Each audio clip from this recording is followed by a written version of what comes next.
Hello and welcome to Washington Post Live. I'm France Stead Sellers, a senior writer here at the Post. Today we're going to be talking about the potential for future pandemics. And I'm going to be talking with two former heads of state who've been working together on this issue of pandemic preparedness. I'm delighted to welcome Her Excellency Helen Johnson Sirleaf and the Right Honorable Helen Clark. A very warm welcome to you both. Thank you. Thank you. And a word to our audience. We'd love you to join in the conversation. So please tweet your questions or comments to the Twitter handle @PostLive. That's @PostLive. Please do join us. And Prime Minister Clark, I'd love to start with you. You and the two of you have co-authored a report titled Losing Time. That was 3 months ago in November that you released it. Where do we stand now? Are people heeding that message, or are we in even worse straits? I think we've lost even more time. There are a number of things that have to be done across new governance mechanisms, financing, working out how to equitably distribute global public goods in crises like these, new legal instruments to ensure that we get off running fast when a pandemic hits, and a stronger WHO. All these things are obvious and have to be done, but progress is pretty slow. So that's distressing. Brings me to a question, President Sirleaf, for you. You talk about vaccination in this report and say it's not the only mechanism we need in order to address health inequities around the world. What else do we need to be thinking about? Well, look, before we go further into that, let me give a reality check. COVID-19 started at the end of 2019. The Director General of World Health Organization organized an independent panel for pandemic preparedness and response that started in July 2020 and submitted its report in May 2021. And that report stressed stop the pandemic was the #1 call in the recommendations. We've had advocacy, the IPPR group, with G7, G20, civil society, every organization you can think of. Today, we stand where we are, just as Helen has just said. And the reason for that is global unity and global dynamics have changed the situation. There is not enough political will to be able to carry out the recommendations to stop this pandemic. Yeah, that's very distressing, and actually does bring me to a broader question. You know, the pandemic came at a time of rising nationalism. Is that coincidental, or do you think that sense that individual countries are acting in their own self-interest actually precipitated this pandemic? Not only at a time of rising national self-interest, but also at a time of great geopolitical polarization. And the two combined have been really huge obstructions to the response. The only way we could overcome this pandemic fast was to all act together instead of the most powerful grabbing what they could for themselves. We can't stop this pandemic unless it stops for everyone. And to cut to the chase of Helen Johnson Sirleaf's key point, of the 10 billion or so vaccines that have been administered, 346 million have gone to Africa. I mean, it is criminally irresponsible, really, to leave much of a continent unvaccinated if you say you want to stop a pandemic, as most would. So, President Sirleaf, But pick yeah, up let's again get from back if you what could you on that question of actually vaccination. Yeah, we What else really, addition? why as important as the vaccination is, we still need to have other things. We need to make sure that national health systems are made better equipped to be able to fight the pandemic. We need to make sure that the supply chain for being able to get vaccines, therapeutics from the manufacturing to the affected, are improved. We need to make sure that intellectual property rights are waived or licenses granted so that can be manufacturing, particularly in the South, where most of the people remain not vaccinated, so that we can get them vaccinated as quickly as possible to be able to achieve the 70% target date that's been set to have been accomplished by the middle of 2022. And then there are more than that. There are therapeutics, there are other types of supplies, PPEs, and other things that need to be done. We need an improved and fully financed WHO establishment for vaccine manufacturing. We need an independent, reliable financing system. And so all of those are what are needed if we are going to not only stop the pandemic, but ensure that we are prepared to be able to meet the threat of any other coming future pandemic. So, Prime Minister Clark, there's a very striking sentence when you, in your introduction, when you say, if this pandemic cannot catalyze real change, what will? Talk to me about solutions. Are there countries that are doing the right thing here and are a model for the next step, for looking ahead, for the kinds of solutions we need and you're talking about? I'd like to think my own country was making a pretty good stab at limiting transmission and protecting the health and well-being of its people. But of course, often gets laughed at a bit because people say you're an island and it's easier. Well, you can make your luck with this. But I think a key point is that to stop a pandemic, you have to stop transmission. And that means throwing the whole toolbox of public health measures at it. The vaccine is a critical tool, but you won't stop a pandemic only with a vaccine. You do need to modify behaviors. You need to really systematize the mask wearing, the physical distancing to the extent that you can. And that's easier, of course, in some countries than in others. I have a huge concern that the way transmission is being left to rip through, whether it's because of a denial of vaccination, for example, to Africa, or whether it's because countries with a lot of populist pressure on them are just removing all controls. We are creating new opportunities for more variants. And I feel like we're a dog chasing its tail globally and not doing the things systematically and in a coordinated way, which would stop the pandemic. So, President Sirleaf, this report was published, right before Omicron came at the end of November, and a variant, as your colleague here was talking about. And after that happened, there were travel restrictions put in place with enormous economic consequences for South Africa. How can we avoid this sort of fallout when a country like South Africa comes forward with needed information for the global community, but feels penalized by the response? I think we need to see the pandemic as more than a health threat. We need to see it at once that affects health, education, every aspect of society. That the linkage of the effect of a pandemic in so many ways tells us that when we plan any system to avoid having another health threat, we must see it as an all something. We must see it that is linked to other sectors. We must make sure that there are viable social safety nets for society's more vulnerable sectors. So,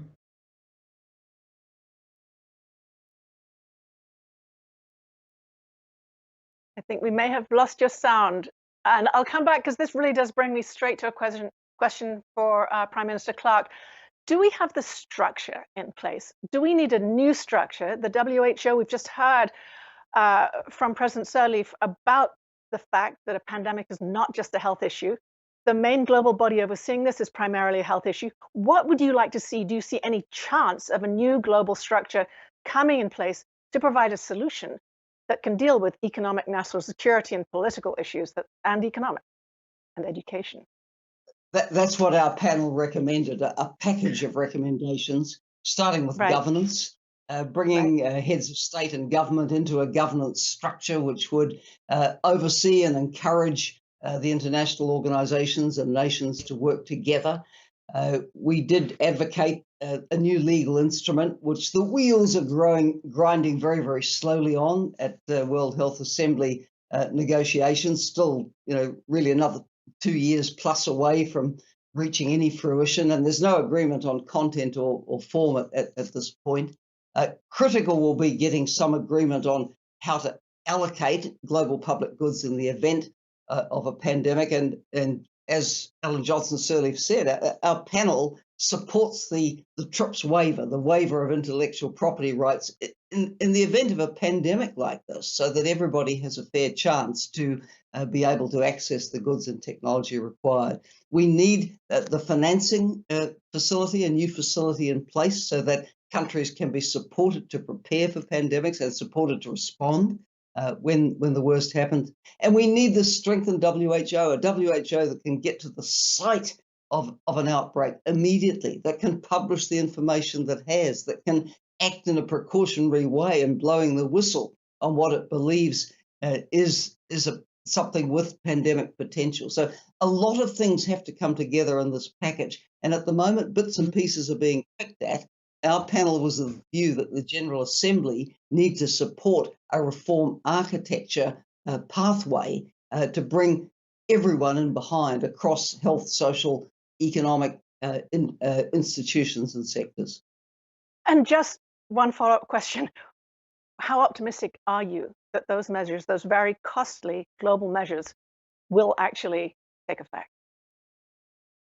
I think it needs to be brought together, which is why we advocated attention for the General Assembly. At the moment, it's a bit here, it's a bit there. G20 looking at finance, WHO on a WHA assembly on a slow track towards some things. It needs a bigger picture reform push around a package. And one is concerned that you end up with lowest common denominator across the areas that our panel advocated for change in.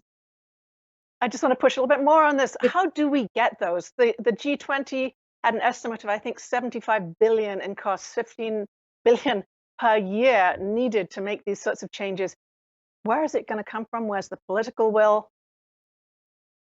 Well, that's small money really on a global level to prevent a pandemic that's probably going to cost the world 25 trillion, isn't it, over a period of years with lost global output. So the recommendation we had was from each according to their means to each according to their needs, a sort of standard formula that institutions are funded by internationally.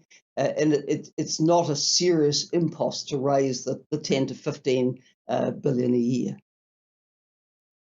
President Sirleaf, I'd love to ask you a little bit more about vaccination because you understand so well these issues across the world. I think the WHO had a target of 70% vaccination by the middle of this year. Is that now realistic in any sense? We must make it. And this is why we have to accelerate all the efforts to ensure that all of those who have not been vaccinated have the opportunity to do so. The inequity that is costing lives and providing opportunities it provides opportunity for the pandemic to circulate, to mutate. Unless we meet those targets, unless we're able to ensure that all the other countries have the ability, have the access, then we can be assured that if no one is safe, unless everyone is safe, no one is going to be safe with this pandemic. But let me use also the example of the experience we had with Ebola in Liberia. And there we were quite sure that some of the basic things that needed to be done was to ensure full communication, full coordination, full partnership, full leadership.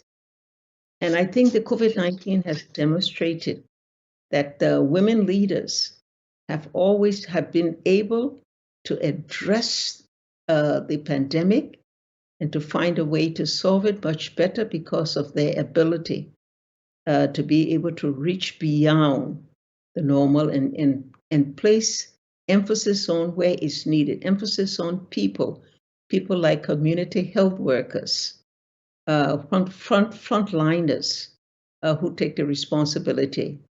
And so I believe that it's possible for us to achieve those, but it's going to take the effort on the part of everyone. And we need more global unity and cooperation. That is lacking today, to be able to have to be able to take the decisions that are needed, whether by G7 or G20, to be able to ensure that the global health, that national systems, are reformed and improved upon. That the Global Fund has money, COVAX has what it needs, all of those. I agree with Helen, it's not a question of the financial resources. The global financial system has the resources, and the cost of not being able to turn those resources into stopping this pandemic is going to lead to a much greater cost of having to be able to address the losses in economic activity, the losses in lives, and all of that. But Helen has said it. Follow-up question. What is the pathway to that better communication? How can we implement is my first part. And the second part, we're so dependent now on mRNA vaccines. What are the practicalities of delivering them? Many need refrigeration across countries in Africa. Well, old story, where there's a will, there's a way. And what we've seen is major pharmaceutical companies really obstructing attempts to get vaccination out there and to support truly regional efforts to manufacture and supply. So I have no doubt that with real goodwill, you could have the vaccination production centres set up in Africa. But even as we speak, the news lines are running hot with how the attempt to set up the mRNA hub in South Africa is being obstructed.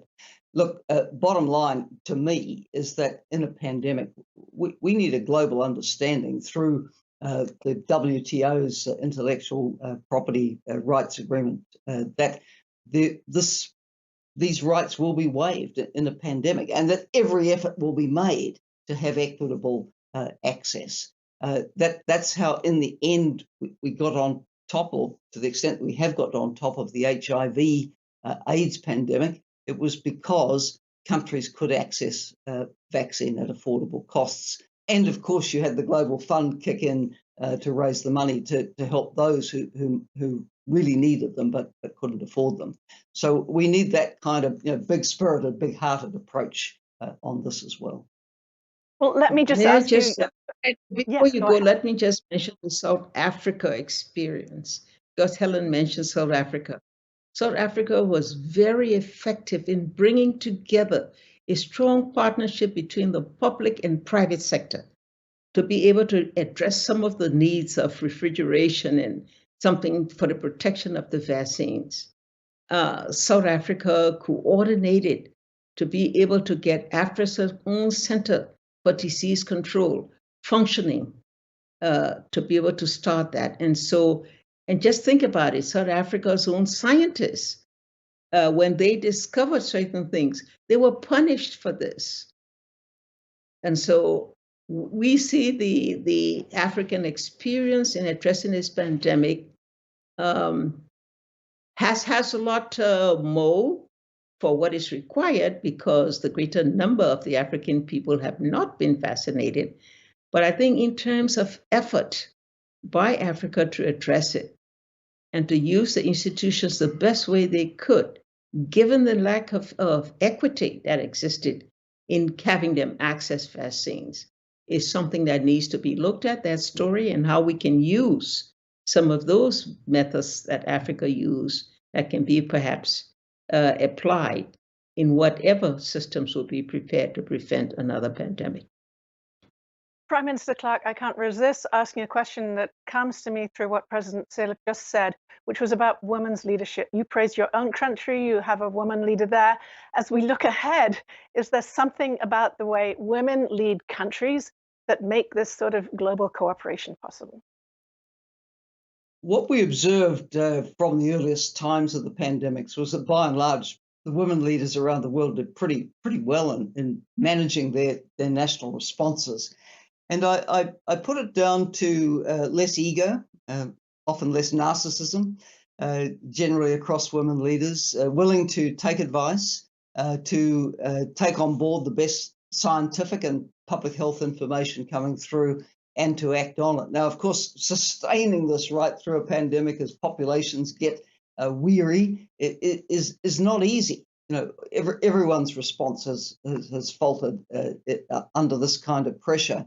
But on balance, I think history will record that the women leaders really put their best foot forward. One more point on women, of course. Women and children have been really particularly disadvantaged by this pandemic. For women who depend on ongoing sexual and reproductive health services, not because they're sick, because they're healthy women having their babies, needing their contraception, these kinds of services have suffered terrible disruption. And the fallout for women has been great in other ways too: greater economic impact, more domestic violence recorded, more girls not returning to school. So getting on top of this, putting in place the steps that will stop a further pandemic threat materializing into a devastating global pandemic like this has to be a global imperative. And to see the slow progress, the dragging the chain, whether it's getting out vaccines or agreeing on new legal instruments, or the new governance or financing mechanisms, it really is very concerning. Most panels and reviews have come to pretty much the same kinds of conclusions about what needs to be done, not now, but before as well. But reports tend to languish unless you get out and advocate for them, which President Sirleaf and I continue to do. I have time, I think, for one last question, President Sirleaf. I'd like to ask you, you mentioned Ebola, the scourges that have hit some developing countries and that the developed world has seen far less of. Looking ahead, when we're talking about a future pandemic, do you see the keys to understanding how to tackle these sorts of threats coming from the developing world?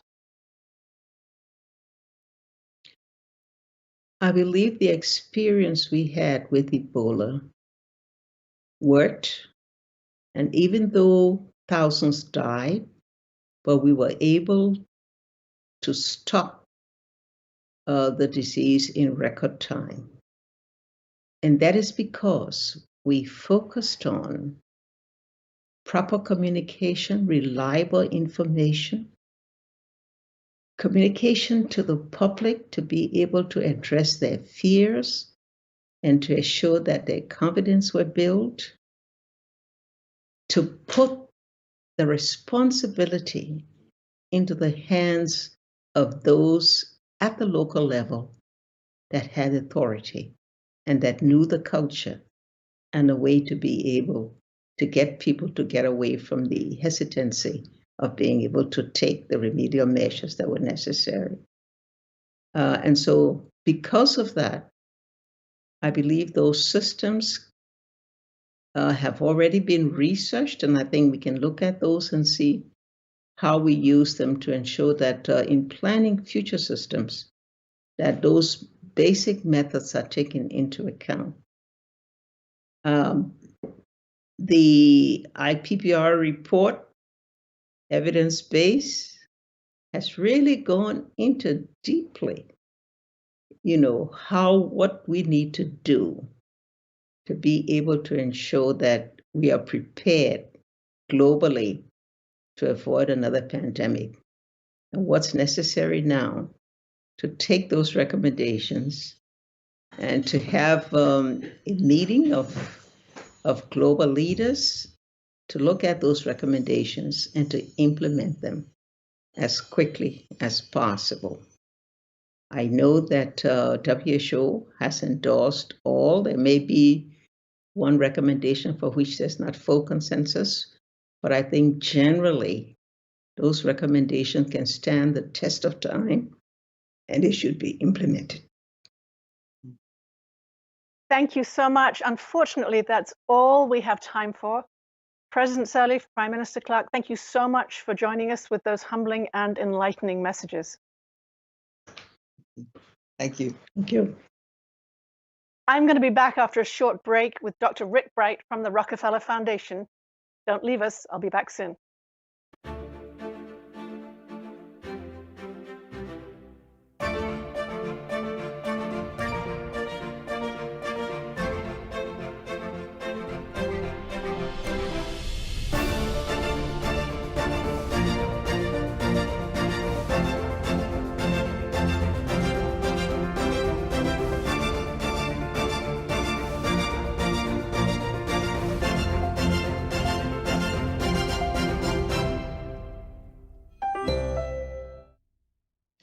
Hello, my name is Ruth Umo, editor at Fortune magazine.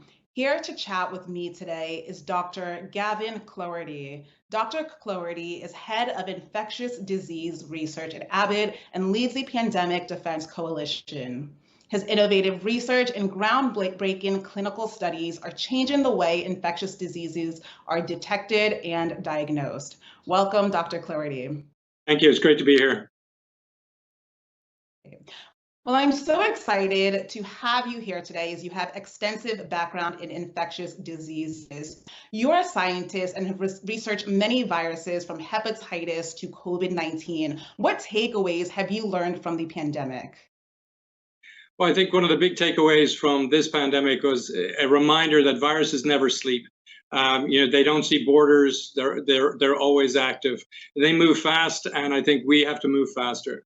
So, it's also really demonstrated the importance of global collaborations between different types of partners, between public health institutions, private sector, providing ongoing surveillance to help identify new variants, new emerging pathogens, which will enable us to respond quickly. I think it also, illustrates how no one nation, no one organization, and no one tool is really going to be enough to mount an effective fight. It showed us that it takes, health protocols, testing, vaccinations, and we've learned over the 30 years that we've been hunting viruses around the world that, what we know impacts our ability to respond. We can't fight what we can't see. Absolutely. You bring up a great point about the need for ongoing vigilance and surveillance. How then can global collaboration better prepare us for future pandemics, and what can we do now? So I think, really fighting pandemics is a team sport.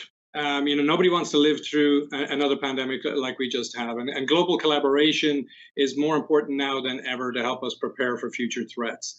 That's why Abbott has launched the Pandemic Defense Coalition, which is a first of its kind, privately led global scientific and public health network that's dedicated to the early detection and rapid response to emerging pathogens. A network of eyes on the ground, always looking for emerging pathogens, and also looking at how known pathogens are changing to make sure that diagnostic tests continue to work, that vaccines are not impacted. I could use our example. Our partner in South Africa alerted us very early and quickly to the Omicron variant, and we were able to rapidly analyze the sequences and ensure that our test will work and reassure the hospitals, doctors, and patients that rely on our tests. And looking forward, the coalition, it is possible that it could identify the next potential pandemic threat. And if someone presents with an illness of unknown origin or an unknown illness, we would be able to rapidly characterize that sample, develop diagnostic tests, enable a response to try and prevent what we're seeing from becoming a pandemic if there are more cases, if things start to emerge. It sounds to me like we will need to rely on scientists, much like yourself, more than ever as we move forward. How do education and training play a role? And subsequently, how is Abbott advancing this goal? That's an excellent point. From a global health security perspective, we really need to reinforce and build up the next generation of virus hunters that are armed with the latest technologies and techniques and expertise. Fortunately, Abbott and others are actively involved in that. We're supporting fellowships around the world that are training the next generation of virus hunters, that are providing field-based lab experience and epidemiology training, sequencing, bioinformatics, all of these elements that you have to bring together to mount an effective response. These virus hunters, there's so many viruses, that can infect humans, and it's so difficult to keep an eye on all of them. We really need to be able to work smarter and faster to leverage all of the technologies that are out there to isolate DNA, sequence it, gain insights. Our Abbott scientists here right outside my door are sequencing and analyzing millions of sequences every day. Because we need to be ever vigilant to stay one step ahead of the next pandemic. Working smarter and faster is certainly the key phrase. Thank you, Dr. Cloherty, for this prescient and deeply knowledgeable discussion. Now back to the Washington Post.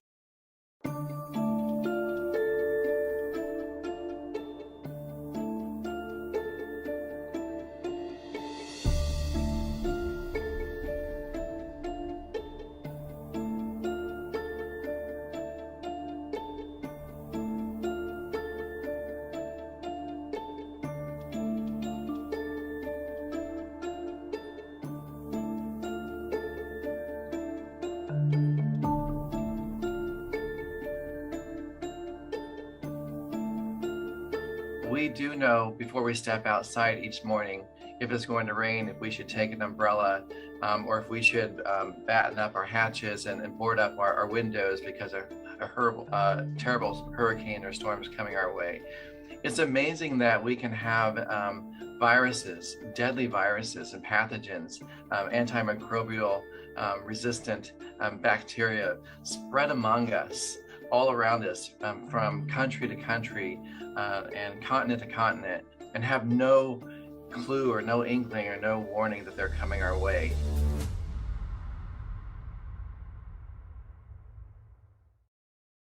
Hello and welcome back to Washington Post Live. For those of you just joining us, I'm Frances Stead Sellers, a senior writer here. We're talking about pandemic preparedness. And my next guest comes from the Rockefeller Foundation, Dr. Rick Bright. He is CEO of the Pandemic Prevention Institute there. Dr. Bright, a very warm welcome to Washington Post Live. Frances, thank you very much. Eager to be here and glad to hear the rest of the conversation. It's been a great program you've had so far today. Well, thank you. And a word to our audience, we would like you to join in. So if you have questions or comments, please tweet them to the handle @PostLive. That's @PostLive on Twitter. Dr. Bright, my colleagues and I have written a number of stories over the last 2 years about what the end of a pandemic might look like. Please tell us what you think a pandemic end looks like, and are we heading towards one? Well, I certainly hope we'll see the end of this pandemic soon, Frances, but many people, us included, are eager to put this pandemic in the rearview mirror. But I also think it's really important to remind everyone that most objects, if not all objects, in a rearview mirror are often closer than they may appear. And so while we are tracking numbers of cases carefully, while we're seeing hospitalization cases and even deaths start to decline in some places of the world, they are still going up in other places of the world. We're far from putting this pandemic behind us at this point, because there's still a lot of work we still need to do to vaccinate a large part of the world and to bring together the tools and the science and all of the ability we have to control and manage this pandemic, bring it together in a coordinated way so we can move beyond the crisis stage. So when you ask me what my vision of ending the pandemic would look like, I believe that SARS-CoV-2 virus is going to be with us for a long, long, long time. It might be with us forever, actually, be the forever virus, like influenza. But that doesn't mean we have to be in a constant state of panic. And it doesn't mean we even have to go through cycles of panic. We have made remarkable progress, scientists around the world, in developing vaccines and therapeutics, diagnostics. We've learned a lot about masks and social distancing.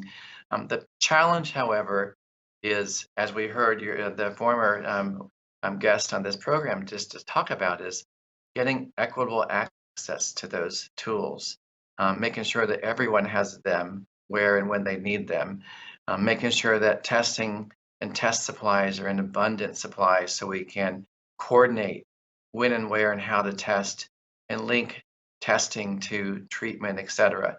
So we have the tools. We need more. We need to make them more accessible. We need to make sure they're more equitably available. But I believe by using these tools and understanding the virus with all of the data we're collecting, all the genomic surveillance data and other data around the world, we can get a hold of this outbreak. We can manage it. And that is what the end of the pandemic will look like, into a regular new normal, managing it somewhat like we do influenza. So I want to keep our conversation as forward-looking as possible. And we did just hear, as you said, from two former heads of state about their predictions. What is your view of the role of heads of state in coming months and years when we face future threats, not only from this virus as it evolves, but from future pathogens? Well, heads of states play a very important role. And I think we've learned from this pandemic, though, that it's important to make sure to ensure that heads of states play a balanced role. And I think one of the critical things that we would like to see heads of states do better in the future to ensure a pandemic-free future, if you would, is better collaboration and better communication, better coordination. We saw heads of states behave and respond very differently in different nations across the world. We saw a lot of nationalism. We saw a lot of isolationism. We did see some collaboration as well and coordination, but we need to see much more of that. I think one of the responsibilities for heads of states is that global coordination and collaboration. It's also very important that they set a leadership role for their citizens within their nation and also for citizens around the world. We've learned the hard way that the leadership exhibited by heads of states is important and also is followed, and sometimes is followed in ways that we never anticipated if it wasn't in step or in line with the science. And so we want to make sure that heads of states do have the best scientific information and they lead by example, and we are able to translate complex science to better empower and better enable people at every level across every nation to be able to play a larger role in a pandemic response as well. So there's more of a balance between heads of states and the citizens as well by having access to better information at all levels. Dr. Bright, I know you're supremely interested in data collection. My colleague Lena Sun recently wrote a story about wastewater surveillance. How important is that kind of technology going to be going ahead? And what kinds of critical infrastructure investments do we need around the world to enable that kind of monitoring? Well, Francis, we've all learned, and especially COVID-19 has made it strikingly clear that our global public health surveillance system has been highly reactive. And unfortunately, by the time a pathogen or a new variant is discovered, detected in a clinical specimen, it's already too late to contain it. It's usually spreading to many parts of the world. And so there are a number of tools and technologies that have been utilized and evaluated during this pandemic that are showing great promise. And wastewater is one of those. Wastewater surveillance is an old technology, I think first started back in 1854, and then used in the 1950s and 60s for polio as well. But it's really coming into its own as we use it to track and monitor the prevalence of SARS-CoV-2 in a community. We've learned that wastewater sampling can detect SARS-CoV-2 variants in a community sometimes 2 to 3 weeks sooner than a clinical specimen might be collected in that same community. And the value of that is not only knowing where and what variant might be in a community, but giving us that head start of that leadway, we can surge supplies to hospitals in that region who might be anticipating a surge of increased cases and a surge of increased hospitalizations. We can make sure that there are hospital resources and healthcare personnel available to prepare for those surges. We can send vaccines and therapeutics and ventilators and oxygen supply to those regions. So a number of things that we can do by just having that 2 to 3 week warning that a virus or a new variant might be surging in that particular area. And with the wastewater, we can even get down to the zip code level or in community level outside of a school system or a nursing home system to better understand what might be happening at that very hyper local level. Another important thing, though, with wastewater surveillance, as important as it is to know that something is surging in a community, it's also important to know when it's waning in a community. So as we've been seeing in the wastewater systems in Boston, Massachusetts, for example, we saw the Omicron variant going up in the Boston community, which informed us that we need to have better resources available in that community. We've also used wastewater to watch the prevalence of SARS-CoV-2 and Omicron come down in that community. And this information then added to other data, such as hospitalizations and deaths in the community, are valuable to be able to guide us using an evidence-based policy approach on when we might consider options for changing or modifying some of the public health mitigation measures, such as mask wearing or social distancing or other requirements in the community. It allows us to transition from a light switch approach, such as mask on, mask off, to a more nuanced approach, changing perhaps from mask mandates to recommendations for mask or encouragement of mask wearing in certain areas or communities to titrate those responses so we have more freedom and more comfort, if you will, in times when we know that virus is in a lull, versus knowing when to tighten up those requirements and mitigations when we see the virus might be surging. So wastewater, again, is one of those powerful tools. It's low cost, it's non-invasive. We don't have to do nose swabs or throat swabs, and it can often tell us much more about the community than a few individual clinical samples. So some of the most successful public health implementations have been low cost and very widely spread. But just give me a little bit of a blue sky answer. When we see this next, pathogen, whatever it is, barreling towards us, heaven forbid, where do you expect the next innovation to come from? Where do you expect to see the surveillance that might prevent the kind of widespread that we have suffered from SARS-CoV-2? Well, it's a great question. And at the Pandemic Prevention Institute that we're establishing at the Rockefeller Foundation, we're focused on data. We're focused on different types of data around the world.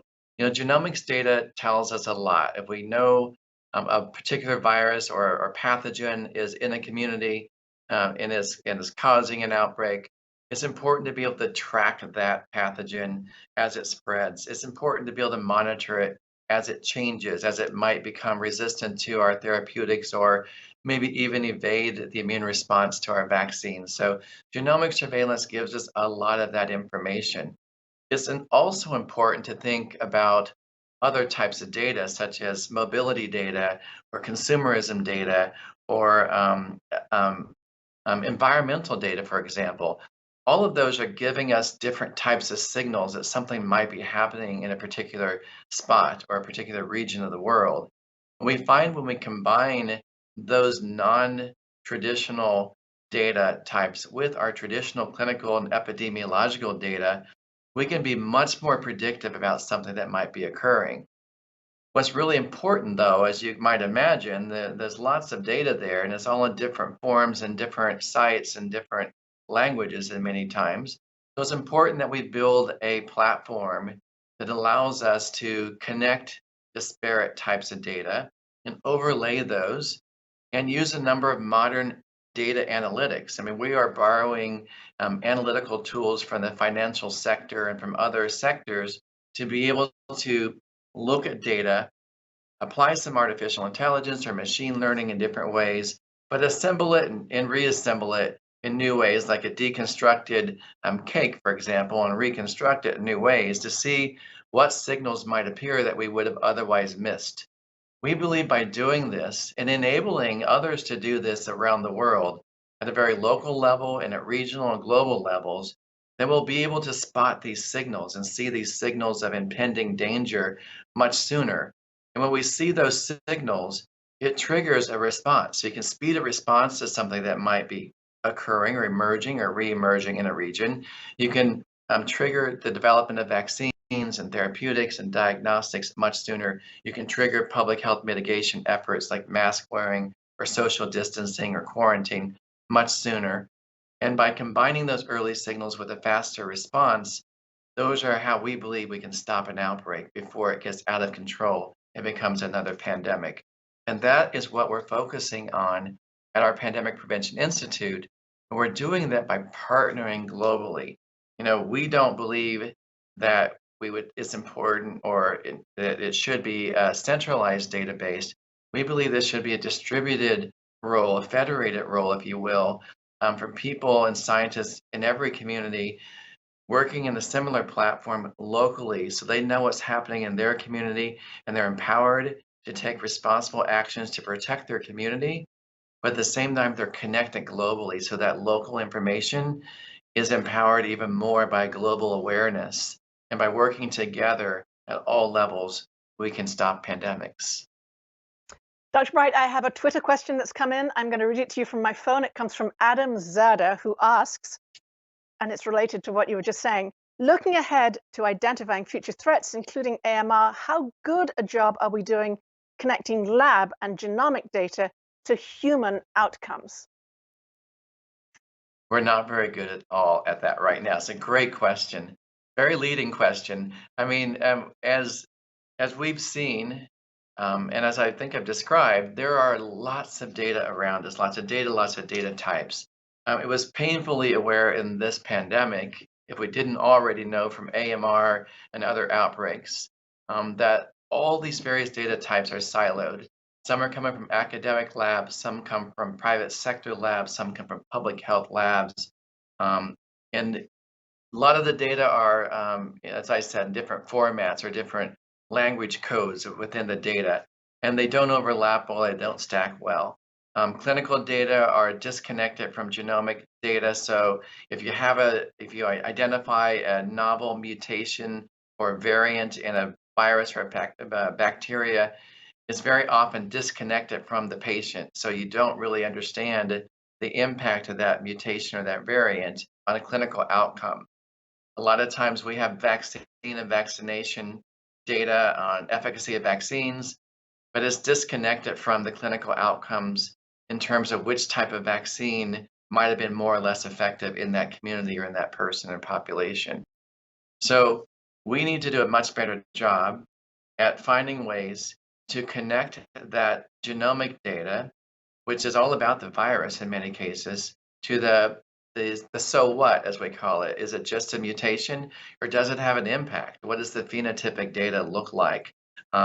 associated with that virus or that modified bacteria. Is it really a drug-resistant bacteria and organism, and is it spreading? And one of the things that we're doing at our institute is working with partners to find ways to break down those silos, connect those data in new ways. Believe it or not, there are legal barriers in some cases. There are concerns about privacy, and so we want to make sure that as we find ways to connect new types of data, that we're respecting privacy, we're respecting sovereignty of data, as we find it in many countries as well. But we're still finding ways to identify signals in those data types, and perhaps even connect at that signal level so we can have those better insights to tell us what's happening. Dr. Bright, we're getting close to the end of our time, but I want to ask you about the mRNA vaccines. They've been the enormous triumph, certainly for this country, of the pandemic. They are difficult to take around the country, and now we're learning that they may not last, they might have enduring impact. We may need ongoing boosters. So when you look at this issue globally and you look at future pandemics, how do we address them? Do we need a different kind of vaccine for the rest of the world now? What's the manufacturing challenge? And when you look ahead to future pandemics, are we prepared to come up with universal vaccines or some other approach to pandemics? Well, we're a lot better prepared today than we ever have been in the past because of the technology and the innovation that we've seen in developing vaccine platforms. I believe there's a lot of power and opportunity in the mRNA-based vaccines still. It's an early iteration of this technology. It had never been used at this scale and had never been scaled at the volumes that we've seen. Because it works so well, it is an opportunity to continue optimizing that vaccine platform and other similar platforms that may not be messenger RNA, but might be using the same type of vaccine platform concept, such as adenovirus-based vaccines and other recombinant-based vaccine platforms. I'm a strong believer in these platforms.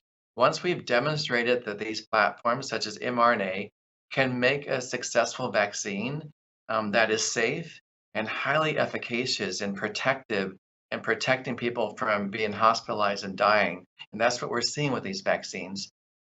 We can also see where they need to be improved. And so the duration of immunity is not as long as we had hoped in terms of antibody response, but they're still very powerful and durable in making this strong cellular T-cell response, which is what's saving people's lives today. Can we optimize them to make a stronger, more durable antibody response? I believe we can.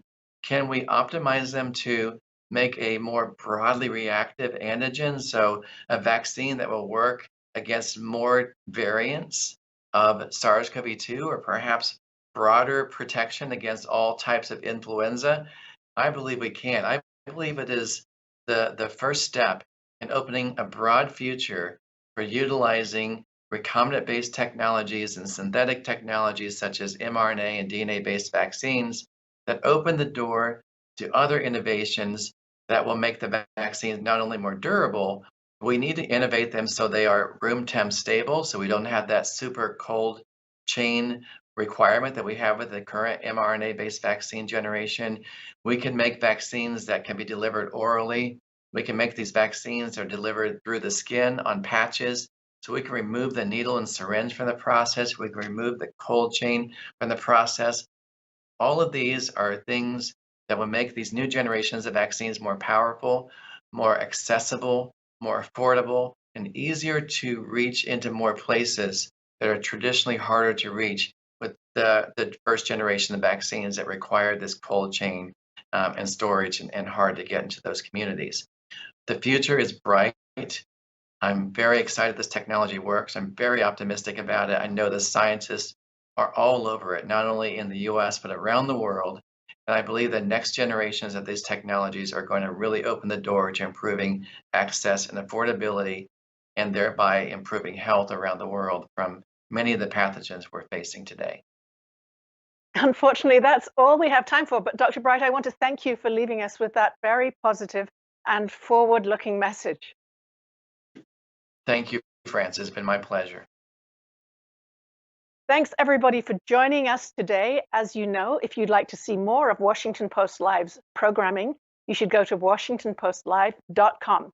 Thanks for joining us. I'm Frances Stead Sellers.